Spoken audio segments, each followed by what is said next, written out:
Здорово, с вами Лео, и это субботний вечер на канале Health Cream Academy. Сегодня я расскажу вам о том, что такое расщепление, какие проблемы с ним бывают и как его получить.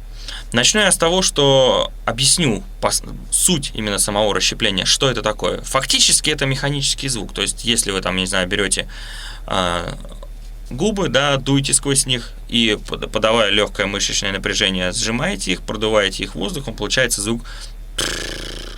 Да, пытаетесь там, прижимаете язык там куда-нибудь к небу, к мягкому, да, получается. Да, и все подобные звуки, включая звук, да, это фактически есть то самое расщепление. Но тут мы говорим именно о звуке, который воспроизводится при помощи двух кусков кожи в гортани, именно ложных связок. Вот. Что говорит о том, что, по сути, само расщепление не может обладать голосовыми свойствами. Соответственно, как бы в нем чистом не должно быть голосового звука, не должно быть никаких сипов, хрипов, шепота и прочего. Как бы, да, иначе просто потом будут проблемы, зажимы, и будет просто неудобно от этого избавляться, придется возвращаться назад.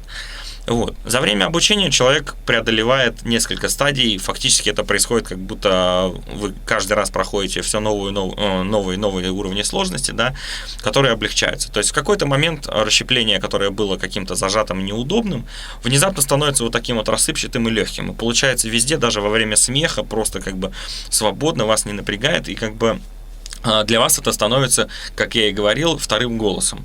Единственное, что предугадать количество стадий у человека просто нереально, потому что, грубо говоря, глубина зажимов у разных людей абсолютно разная. Где-то у кого-то может быть одна стадия, у кого-то их может не быть вообще, вот у кого-то их может быть 10, и вот эти стадии отковыриваются очень долго от людей, которые как бы чем-то занимались или как-то по-другому пробовали петь, если очень сильно зажаты, или психологические какие-то проблемы, то есть как бы вот именно все эти факторы очень сильно влияют.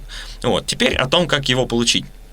Для того, чтобы получить чистейший, грубо говоря, звук расщепления, то есть без всяких давлений, зажимов и прочего, в первую очередь нам нужно расчистить дорогу, а это значит убрать зажим с того, чтобы мы пытаемся что-то сделать голосовым звуком. Эта проблема обычно встречается у людей, которые давно поют или пробовали что-то кричать, и если кричали на связках, она тоже встречается.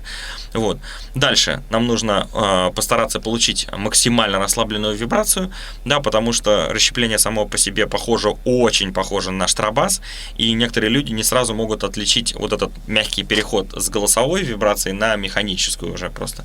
Да, то есть, ну, понятное дело, что как бы голосовой звук это тоже механическая вибрация связок, да, но мы фактически как раз та самая ошибка, которая непонятно людям, которые просто криво кричат, это то, что у нас нету на голосовых связках никаких нервных окончаний. Если бы они были, то от двух слов вы бы сходили с ума от того, что чувствуете каждую мелкую вот эту вибрацию, когда произносите. Попробуйте, я не знаю, обычный зуд просто, да, там, вот так вот долго поделать. Я думаю, крышка очень довольно быстро поедет. Вот, соответственно, как бы, да, нам нужно расчистить себе путь, и мы начинаем. С чего начинается, как бы, проверка и постановка, допустим, с новым учеником. Ко мне приходит парень, я говорю, что, как смотрел, какие лекции, что, как проверял, что пробовал, покажи, вот, если пробовал кричать или уже кричит, там, мы проверяем, как бы, что, как он умеет, вот, но если там человеку не нужно объяснять, что такое расщепление, оно у него уже получается, как бы мы к этому вопросу не возвращаемся. Вот, если человек не понимает и не знает, как это сделать, как это происходит с 99% присланных сообщений в предложку, да, вот, мы берем просто звук, я ему прошу, говорю, раз ты смотрел лекции, поехали, значит, покажи мне контрабас. И тут начинается веселье. То есть, как бы человек, просто показав мне контрабас, уже попадает, грубо говоря, в группу тех, кто как бы не может сделать расщепление нормально, потому что очень редко народ с первого раза показывает контрабас именно расслабленный. Обычно это бывает что-нибудь типа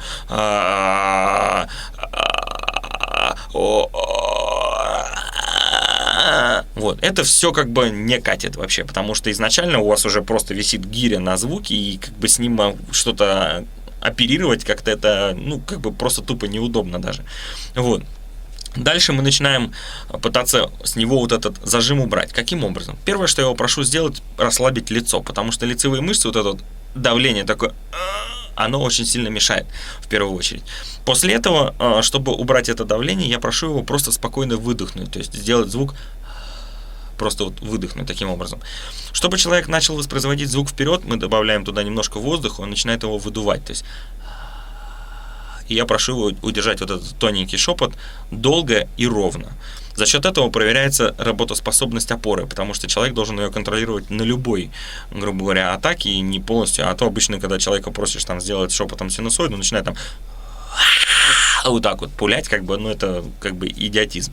Вот. Соответственно, мы просто берем этот звук и пытаемся получить расслабленно. Вот. Тут сразу же встречается проблема с тем, что все пытаются сделать штрабас с грудным звуком и с ним оперировать.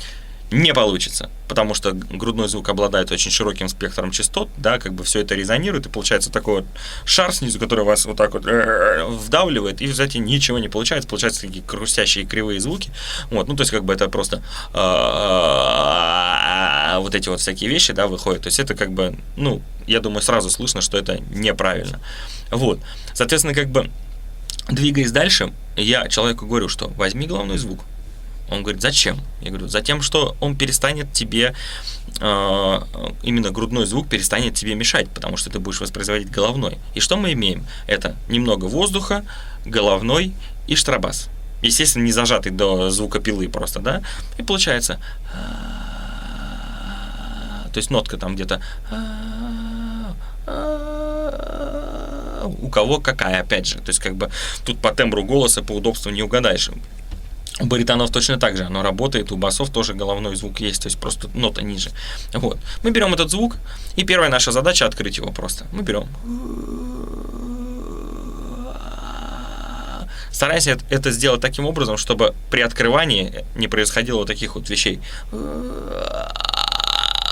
То есть, ну, тупо натяжение звука происходит за счет того, что вы лицом шевелите. Как бы тут момент такой, что нужно вот эту вот часть, грубо говоря, отделить от лицевых мышц. Вот, то есть мы подаем звук здесь, а здесь просто его направляем. Вот. Соответственно, получив вот это вот, нам нужна третья вот эта вот как раз движущаяся система, которая нам дает именно вот этот мышечный импульс, который запускает само расщепление ложной связки. Вот. Мы берем вот этот вот такой звук, там, я не знаю, пахма, нутка, как хотите называйте, да, то есть такой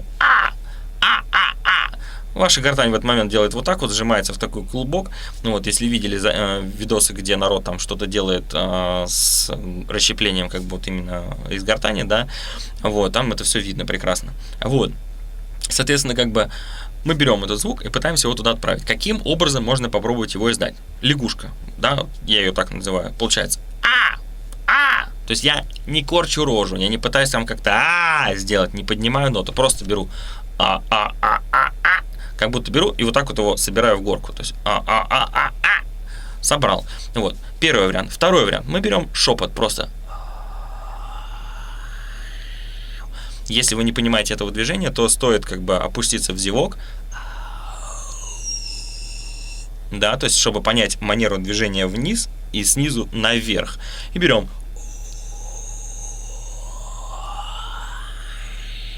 И пытаемся уйти дальше середины, с которой мы начинали. Вот. В результате мы имеем вот эту вот позицию. Вот. Эта позиция как бы отвечает за многие моменты как бы в дальнейшем обучении, но для получения первоначальной точки расщепления она просто необходима, иначе у вас просто будет получаться рассыпчатый, неустойчивый, непонятный звук, и возможность того, что вы этот рассыпчатый, неустойчивый звук получите, равна почти нулю. Вот, соответственно, мы берем вот этот вот изначальный звук, который должен быть именно таким, не каким-то другим. То есть каждый раз, когда вы начинаете делать выход на расщепление, надо следить за тем, что у вас выполняются все вот эти необходимые элементы, расслабленные штрабас, головной звук и воздух в нем, потому что и, соответственно, при открывании рта не должно быть изменений вот этой вот вибрации, да, как бы, и мы берем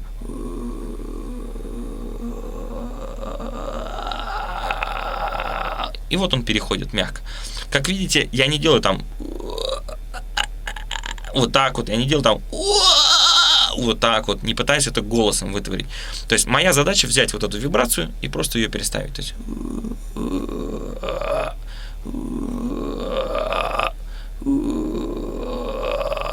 вот. Поэтому увидимся в следующем совете.